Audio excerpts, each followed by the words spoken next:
नमस्कार, मी मधुरा हितगुज या आमच्या खास कार्यक्रमात आपलं स्वागत। या कार्यक्रमात आपण विविध विकारांवर चर्चा करून उपचार पद्धतींविषयी तज्ञांकडून माहिती जाणून घेत असतो आणि आज आपण चर्चा करणार आहोत हृदयरोगावर गुणकारी संपूर्ण हृदय शुद्धीकरण चिकित्सा आणि याविषयी मार्गदर्शन करणार आहेत या विषयातील तज्ञ डॉक्टर गुरुदत्त अमीन। विषयाला सुरुवात करण्यापूर्वी मी डॉक्टर गुरुदत्त अमीन यांचं आमच्या स्टुडिओमध्ये स्वागत करते। नमस्कार सर। नमस्कार।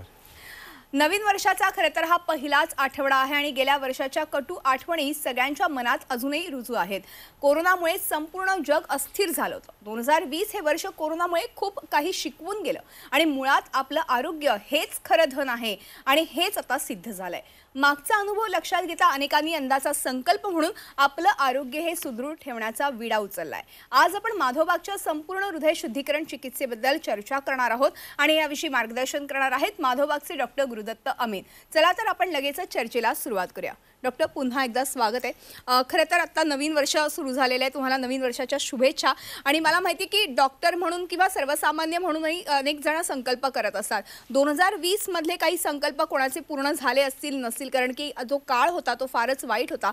मात्र आता पुढचा जो येणारा काळ आहे तो चांगला जावा आणि मुळात म्हणजे आरोग्यदायी जावा, चांगलं आरोग्य आपल्याला लाभावं असं प्रत्येकालाच आत्ता वाटते, कारण की कोरोनाचा काळ पाहता। तर अशा वेळेस त्या लॉकडाऊनच्या काळात किंवा या कोरोनाच्या काळातही माधवबागने खूप चांगल्या अशा चिकित्सा पद्धती आपल्या खरं तर रुग्णांना दिल्या आणि त्यांचा फायदा देखील झालेला आहे। नेमका कसा एकूणच लॉकडाऊनच्या काळामध्ये तुम्ही रुग्णांना चिकित्सा पद्धतीचा एकूणच रुग्णांना सेवा दिली, त्याचबरोबर एकूणच अनुभव कसा होता त्याबद्दल? लॉकडाऊन जसं डिक्लेअर झालं तसं एक गोष्ट स्पष्टपणे आमच्या डोळ्यासमोर आली की आता सगळे पेशंट्स जे आहेत ते घरी बसणार आहेत आणि घरी बसल्यानंतर आहाराच्या गोष्टी, व्यायामाच्या गोष्टी आणि तणाव हे तिन्ही गोष्टी वाढणार आहेत। मग लगेचच आमच्या कोर मेडिकल टीमची मीटिंग झाली आणि ठरलं की आता आपल्या सगळ्या पेशंट्सना आपण घरी बसल्याच व्यायाम कसे करता येतील, आहार कसा पाळता येईल आणि ताणतणावापासून मुक्त होऊन हा जो काही वेळ मिळाला आहे त्या वेळामध्ये स्वतःच्या आजाराला पूर्णपणे शरीरातून बाहेर काढून टाकण्याचे प्रयत्न कसे करता येतील याचं सगळं प्लॅनिंग आमच्या त्या कोर टीमच्या मेडिकल टीमच्या मीटिंगमध्ये झालं।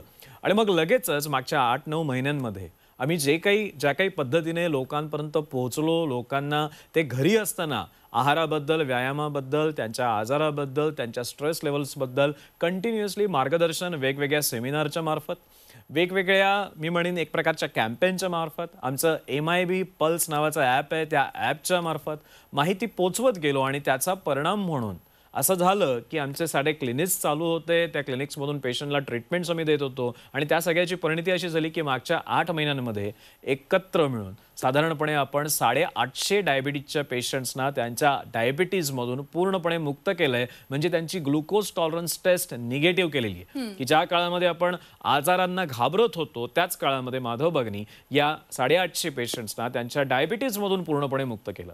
Heart disease, blood pressure, obesity, हायपोथायरॉइडचे जवळपास 2,500हून अधिक पेशंट्स या पेशंट्सला यांच्या आजारातून बरं केलं। सगळ्या औषधं गोळ्या ॲलोपॅथीच्या बंद करून त्यांचे सगळेचे सगळे रिपोर्ट्स, मग ते ॲम्ब्युलेटरी ब्लड प्रेशर मॉनिटरिंग असेल, त्यांची CT एन्जिओग्राफी रिपोर्ट असेल, त्यांचे 2D इको असतील, या सगळ्या रिपोर्ट्समध्ये अतिशय व्यवस्थित सुधारणा घडवून सगळ्या गोळ्या बंद करून त्यांच्या तब्येतीमध्ये, आरोग्यामध्ये प्रचंड सुधारणा आपल्या या सगळ्या सिस्टीमनी घडवून दिली। या सगळ्यासाठी जबाबदार होतं आमच्या पेशंट्सवरचा आमच्यावर असलेला विश्वास, हे सगळं MIB पल्स ॲपमधून केलेलं पेशंटचं प्रबोधन आणि या सगळ्याचीच एकत्रित फलश्रुती म्हणून असं सुंदरसे रिझल्ट्स आम्हाला मिळाले की जिथे कोरोनाच्या काळात सगळे समाज घाबरलेला होता त्याच वेळात माधवबाग आणि माधवबागचे पेशंट्स त्यांच्या शरीरात असलेल्या आजारांना पूर्णपणे परास्त करण्यासाठी एकत्र प्रयत्न करत होते आणि त्याचीच फलश्रुती म्हणून इतके छान रिझल्ट्स आणि इतकी छान रिकव्हरी या सगळ्या पेशंट्समध्ये आम्हाला बघायला मिळाली। क्या बात आहे। म्हणजे थोडक्यात माधवबागने खूप चांगलं असं खरं तर पाऊल उचललेलं आहे आणि लॉकडाऊनच्या काळातही आज ऑनलाईनच्या माध्यमातून आणि अर्थातच इतर काही माध्यमातून तुम्ही आपल्या रुग्णांना सेवा दिलेली आहे। या निमित्ताने अजून एक महत्त्वाचा प्रश्न, कारण की डायबिटीज बद्दल तुम्ही बोललात पण आजचा आपला विषय हृदयरोगाशी संबंधित आहे, तर अशा वेळेस विना शस्त्रक्रिया उपचार करण्यामध्ये माधवबागचा नंबर पहिला लागतो।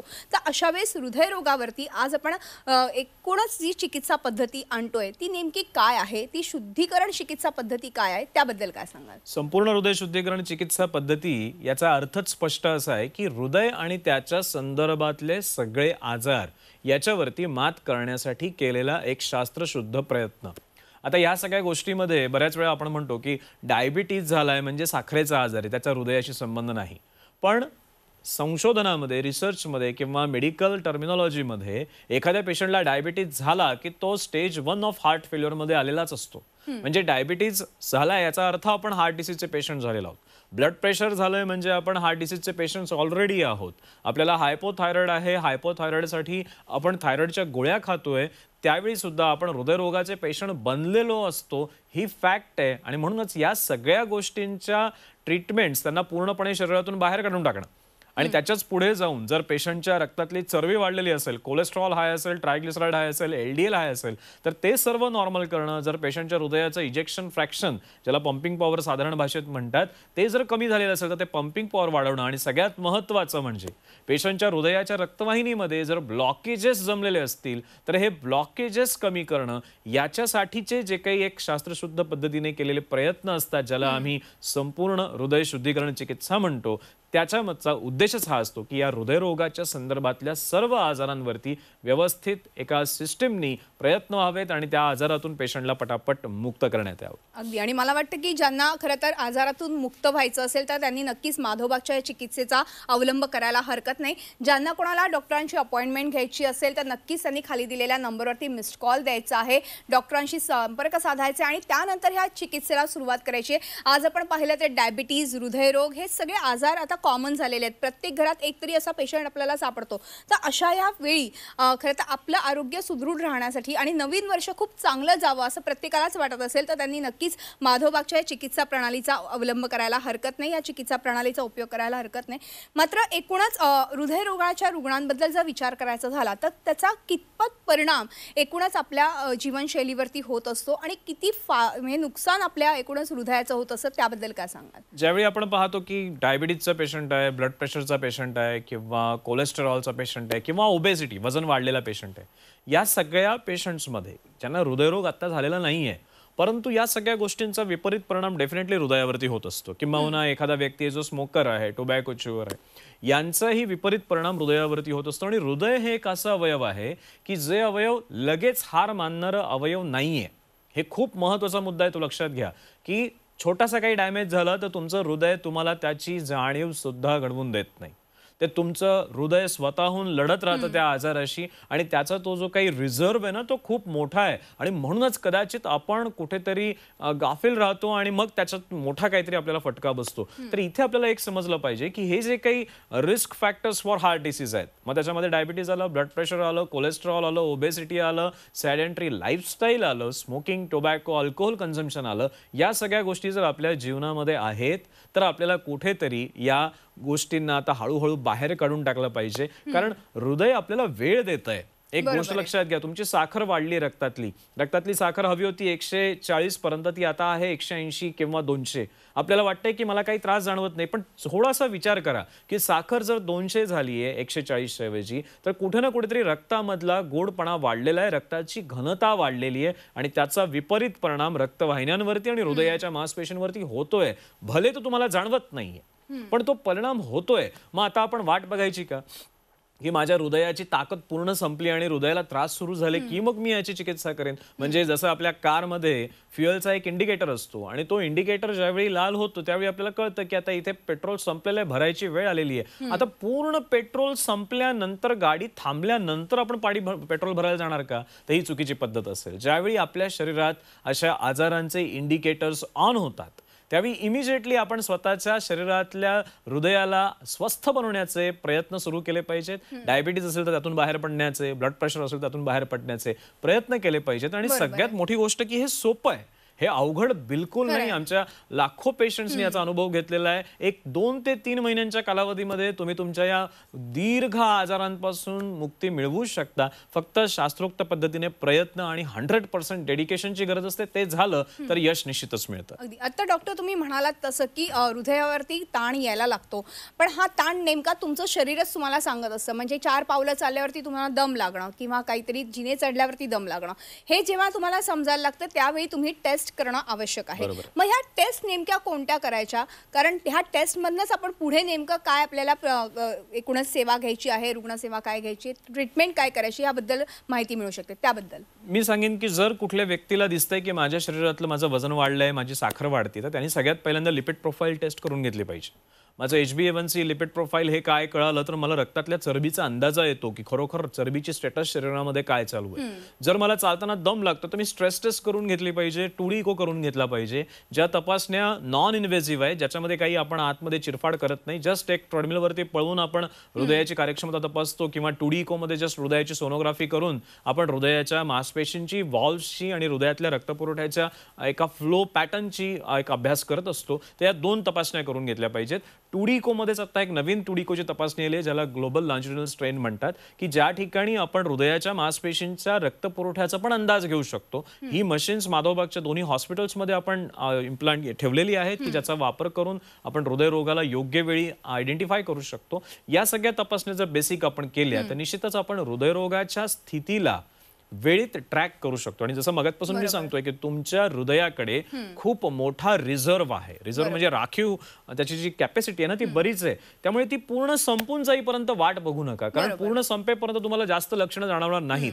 पूर्ण संपली मात्र किंवा मात्र क्रायसिस येणार आहेत. मग आपल्याला प्रयत्न काय करायचा आहे की हे रिझर्व्ह नक्की किती आहेत. फॉर एक्झाम्पल मला 15 मिनिटं त्या ट्रेडमिलवरती पळता येतंय का? जर पळता येत असेल तर माझे रिझर्व्ह चांगले. पण जर मला 15 मिनिटं पळता येत नाहीये तर कुठे ना कुठेतरी माझे रिझर्व्ह कॉम्प्रोमाइज झालेले आहेत, प्रॉब्लेम्स मध्ये आहेत. मला वेळ हातात असतानाच योग्य ते उपाययोजना करून पटकन या हृदयरोगातून बाहेर पडायचं. बरोबर आहे. आणि मला वाटतं की ज्यांना कोणाला हृदयरोगातून बाहेर पडायचे तर त्यांनी माधवबागच्या चिकित्सा प्रणालीकडे नक्कीच लक्ष द्यायला हवं आणि त्यांनी ही चिकित्सा प्रणाली, ही ट्रीटमेंट करून घ्यायला हरकत नाही.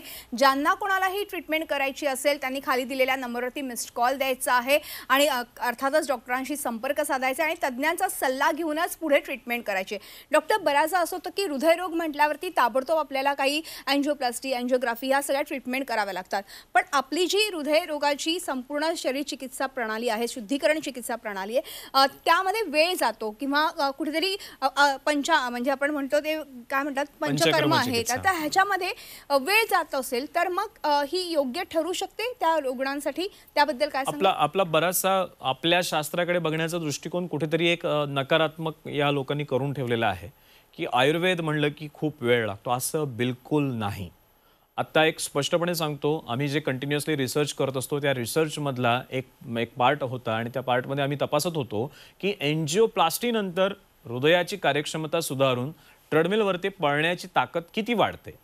हे आम्ही ज्यावेळी तपासलं, त्याचे रिसर्च ज्यावेळी अनालाइज केले त्यावेळी आम्हाला कळलं की ट्रेडमिलवरती पळण्याची ताकद एंजिओप्लास्टी केल्यानंतर साधारण 80 सेकंदांनी वाढते 6 महिन्यांनी. आणि तेच कंपेअर आम्ही माधवबागच्या ट्रीटमेंट बरोबर केलं तर आम्हाला दिसलं की 3 महिन्यांमध्ये ही ट्रेडमिलवर पळण्याची ताकद साधारण 150 सेकंदांहून अधिक वाढलेली असते. याचा अर्थ काय की कंपॅरेटिव्हली सुद्धा हे प्रिन्सिपल्स इफेक्टिव्हली काम करतात, कमीत कमी वेळेतच पेशंटला रिझल्ट्स देतात. आता मुद्दा असा आहे की आपल्याला रिझल्ट्स किती सस्टेनेबल हवेत. जर आपल्याला लॉंग टर्म सस्टेनेबल रिझल्ट्स हवे असतील तर आपल्याला थोडासा का होईना वेळ आणि विश्वास ठेवायला हवा. आणि तसा वेळ आणि विश्वास ठेवला तर निश्चितच आपल्याला आजारातून बाहेर पडणं अतिशय सोपं जातं आणि आयुर्वेदामध्ये क्विक रिझल्ट्स देण्याची ताकद आहे. फॉर एक्झाम्पल आमचं ज्यावेळी एक पंचकर्माची ट्रीटमेंट होते, सिंगल पंचकर्म, एक पंचकर्म झाल्या जर आम्ही पेशंटला विचारलं काका आता तुमची चालण्याची ताकद वाढली आहे का? पेशंट म्हणतात हो वाढली. त्याचं वजन एका पंचकर्माने जवळपास 500 ग्रॅम कमी होतं, अर्धा किलो कमी होतं. एक सिंगल पंचकर्म जर तुमच्या शरीरातलं अर्धा किलो वजन कमी करतंय, तुमची चालण्याची ताकद वाढवून देतंय, तुमचं बीपी 180 वरून 140 वर घेऊन येतंय, तुमची शुगर 180 वरून 140च्या खाली आणताय, तर विचार करा की ह्या ट्रीटमेंट्स किती क्विक रिझल्ट्स देतात. आता हे फक्त अॅनलाइज करणं गरजेचं आहे. माधवबागमध्ये या सगळ्याचे डॉक्युमेंट्स, एव्हिडन्सेस आहेत जे सिद्ध करतात की पंचकर्म चिकित्सा सुद्धा तितक्यात फास्ट ऍक्ट करतात, तेवढेच क्विक रिझल्ट्स देतात आणि त्याच्यातूनच आपण कंटिन्युअसली पेशंटला बरे करण्याचे प्रयत्न करू शकतो. बरोबर आहे. आणि मला वाटतं की आतापर्यंत माधवबागमध्ये येऊन 10 लाखांपेक्षाही अधिक रुग्णांनी ही चिकित्सा प्रणाली अवलंबलेली आहे, त्यांनी घेतलेले आहेत हे सगळे उपचार आणि त्यांना नक्कीच याचा फायदा झालेला आहे. अशाच काही खरं तर रुग्णांचं मनोगत आमच्यापर्यंत पोहोचत असतं. अशाच एका रुग्णांचं आपल्यापर्यंत मनोगत पोहोचलेलं आहे, त्या काय म्हणतात ऐकूयात. नमस्कार, मी ज्योत्स्ना संभाजी कदम. मी चित्रकार आहे आणि लेखिका आहे. एक दिवशी असं नातवाशी खेळता खेळता मला एकदम असं हात असा हे झाला आणि तोंडाला असं थोडंसं असं काहीतरी वाकडं झाल्यासारखं झालं आणि म्हटलं असं काय होतंय असं काय होतं म्हणता म्हणता परत नीट झालं आणि हात मात्र थोडासा जड जड वाटत होता. मग आमच्या फॅमिली डॉक्टरांकडे आम्ही गेलो आणि तिथे मग त्यांनी तपासलं, ECG काढला तर ECG नॉर्मल नव्हता. म्हणून मग दुसऱ्या दिवशी त्यांनी सांगितलं की हे 2D एको काढा म्हणून. अशा सगळ्या चाचण्या झाल्या आणि त्याच्यात कळलं की म्हणजे हार्टचा काहीतरी प्रॉब्लेम आहे, की हार्टचं जे पंपिंग असतं ते 30%च आहे असं 2D एकोमध्ये आलं. आणि मग 1-2 महिन्यांनी शार्दूल म्हणाला की आपण ते माधवबागमध्ये जाऊन बघूया. 2 महिन्याची ट्रीटमेंट झाली आणि मग फरक पडत गेला आणि मग परत एकदा 2D एको काढला गेला. तर ते माझी पंपिंग पॉवर जी 30% होती ती 60वर आणि तो जो तेव्हा ते टेस्ट झाल्यावर मी तो पेपर बघितला तर मला खरंच वाटेना. मी इतकं त्या क्षणी मी इतका आनंद मला झाला होता. शार्दूलला मी अशी म्हणजे अगदी अशी खुश झाले, जसा पहिला नंबर वगैरे किंवा काहीतरी मिळाल्यावर जो आनंद, अरे 30वरून 60 म्हटलं हे मिरॅकलच झालं आहे. इतका मला आनंद झाला होता त्यावेळी की जेवढा आधी डिप्रेस झाले होते की म्हटलं हे असं झालं असेल तर खूप चांगलं आहे. मला आधी वाटायला लागलं की आता मला पेंटिंग करता येईल की नाही. म्हणजे आधी मला जी भीती होती की अरे आपण का आता प्रदर्शन कॅन्सल करायचं की काय, तर ते नाही झालं आणि मी एकदम पूर्वी जशी ज्या दणक्याने काम करायचे त्या दणक्याने काम करू शकले. तर हे सगळं करता करता मला मुख्य एक असं सांगायचं आहे की ह्या सगळ्या वातावरणांनी आणि सगळ्या ट्रीटमेंटमुळे मी माझं क्रिएटिव्ह काम करू शकले.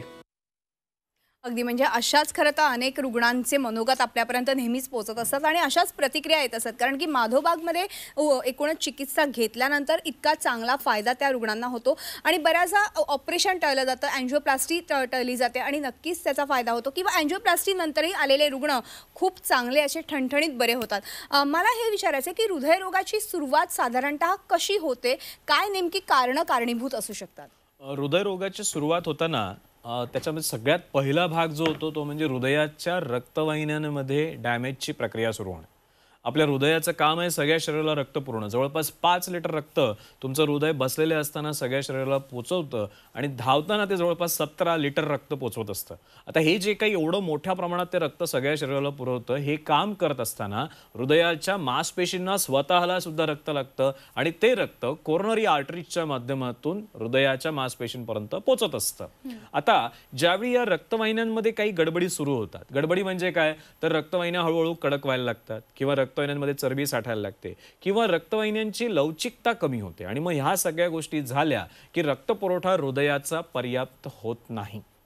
आता रक्तपुरवठा हृदयाचा जर कमजोर व्हायला लागला तर काय होईल, तर स्वाभाविक आहे की हृदयाच्या मांसपेशी सगळ्या शरीराला रक्त पुरवणं कमी करतील आणि मग त्याचा सगळ्यात पहिला परिणाम होतो तो म्हणजे तुमची व्यायामाची क्षमता, चालण्याची, धावण्याची, पळण्याची ताकद तुमची कमी होते आणि हे एक सगळ्यात initial first step of heart disease आहे, जिथे तुमचा एफर्ट टॉलरन्स कमी होतो. वाईट असं याच्यामध्ये की बऱ्याचशा पेशंट्सना हे माहीतच नसतं की माझी व्यायामाची क्षमता कमी होतीये म्हणजे हृदयरोगाकडे मी चाललेलो नाहीये, तर हृदयरोग आतमध्ये आता पसरायला लागलेला आहे. हे जर वेळेत लोकांना कळालं तर नक्कीच खूप मोठ्या प्रमाणात या हार्ट डिसीजमुळे होणाऱ्या डेथ प्रिव्हेंट करता येतील आणि त्यासाठी आपण प्रयत्न करत असतो. स्ट्रेस टेस्ट करून घ्या, व्यायाम करत राहा, कारण त्यातूनच तुम्हाला कळतं की माझी व्यायामाची ताकद आता आहे का कमी झालेली आहे. त्यामुळे हृदयरोगाचा प्रवास सुरू होताना सगळ्यात पहिल्यांदा व्यायामाची क्षमता कमी होते. पुढे जाऊन मग मांसपेशी कमजोर व्हायला लागतात, मांसपेशींमध्ये प्रॉब्लेम यायला लागतात, मांसपेशी कमजोर झाल्यामुळे इजेक्शन फ्रॅक्शन कमी होतं आणि मग पुढे सिम्पटम्सला सुरुवात होते. मग ते सिम्पटम्स बसल्या बसल्या सुद्धा जाणवायला लागतात. मग त्यामध्ये छातीत धडधड होणं, भरून येणं, घाम सुटणं असे वेगवेगळी लक्षणं असतात.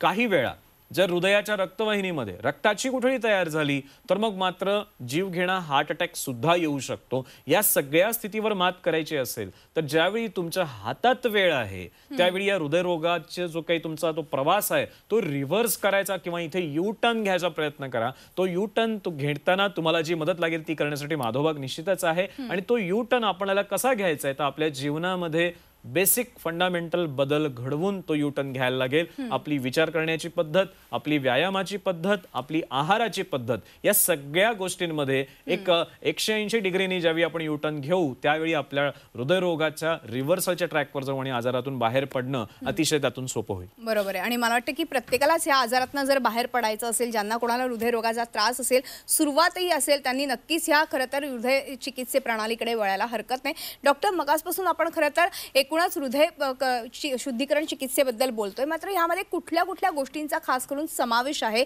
आणि त्याचा फायदा त्या रुग्णांना होऊ शकतो? अगदी थोडक्यात काय सांगाल? बेसिकली या ज्या सगळ्या चिकित्सा ज्या पद्धती आहेत त्याच्यामध्ये आम्ही पंचकर्म चिकित्सा एक पहिला पार्ट आहे, दुसरा पार्ट आहे डाएट, तिसरा पार्ट आहे आयुर्वेदिक औषधं, चौथा पार्ट आहे एक्सरसाइज, योगासन आणि स्ट्रेस मॅनेजमेंट, आणि पाचवा पार्ट येतो कंटिन्युअस मॉनिटरिंग, की ज्या मॉनिटरिंगमध्ये आपण तुमच्या वेगवेगळे रिपोर्ट्स करत असतो, तपासण्या करत असतो, ज्या तपासण्यांच्या आधारावर ॲलोपॅथीची जी काही औषधं तुम्हाला चालू आहे ती टप्प्याटप्प्याने बंद करत असतो. एकंदरीतच हा एक प्रवास आहे की ज्याच्यामध्ये पंचकर्म चिकित्सा कशासाठी, तर तुमच्या शरीरातले अडकलेला कचरा साफ करण्यासाठी पंचकर्म चिकित्सा सांगितलेल्या आहेत. मग त्याच्यामध्ये तुमची वाढलेली साखर असेल, रिसेप्टर्समध्ये अडकलेली चरबी असेल, हृदयाच्या रक्तवाहिनीत अडकलेली चरबी किंवा कॅल्शियम असेल, या सगळ्या गोष्टी बाहेर काढून टाकण्यासाठी पंचकर्म चिकित्सांचा वापर होतो. दुसरा आहे डाएट. डाएट हे खूप महत्वाचं आहे, कारण रोग निर्माण करणं आणि रोगांचा नाश करणं या दोन्ही गोष्टी डाएटवरती अवलंबून आहेत, आणि त्यासाठी माधोबाग डाएट किट देतं. पेशंटला कुठेही काय खाऊ काय नको खाऊ हे शोधत बसण्याची गरज नाही, कुठल्याही मार्केटमध्ये जायची गरज नाही. आम्ही सगळं पॅक करून दिलेलं आहे, तेवढंच जेवण जेवायचं. कारण याच्यामध्ये जसं आपण औषधं घेताना त्याचं कॅल्क्युलेशन असतं, तसंच आहाराचं आपण कॅल्क्युलेशन केलेलं आहे, त्याचे किट्स बनवलेत. ते किट्स आपण जर वापरले तर नक्कीच डायबिटीज असाल तर प्रमेह, ब्लड प्रेशर असाल तर गो बीपी, हृदयरोग असेल तर रिव्हर्स डाएट किट, यांचा वापर करून आपण या आजारातून बाहेर पडू शकतो. व्यायाम, स्ट्रेस मॅनेजमेंट आणि सगळ्यात शेवटचं जे मी म्हणालो की तपासण्या, आणि त्यातून तुमच्या ॲलोपॅथीच्या गोळ्या, औषधं टप्प्याटप्प्याने बंद करणं, हे सगळे सिस्टमॅटिक प्रयत्न या संपूर्ण हृदय शुद्धीकरण चिकित्सेच्या मार्फत आपण करत असतो. अगदी. आणि मला वाटतं की नक्कीच त्याचा फायदा आपल्या रुग्णांना होणारच आहे. डॉक्टर, वेळ संपल्यामुळे आज आपल्याला इथेच थांबावं लागते, मात्र तुम्ही आलात आणि खूप छान आणि मोलाचं मार्गदर्शन केलं, त्याबद्दल मनपूर्वक आभार. धन्यवाद. आणि यानंतर हितगुज हे आमच्या खास कार्यक्रमात आज आपण इथेच थांबतो. तुम्ही पाहत राहा आमचा खास कार्यक्रम हितगुज.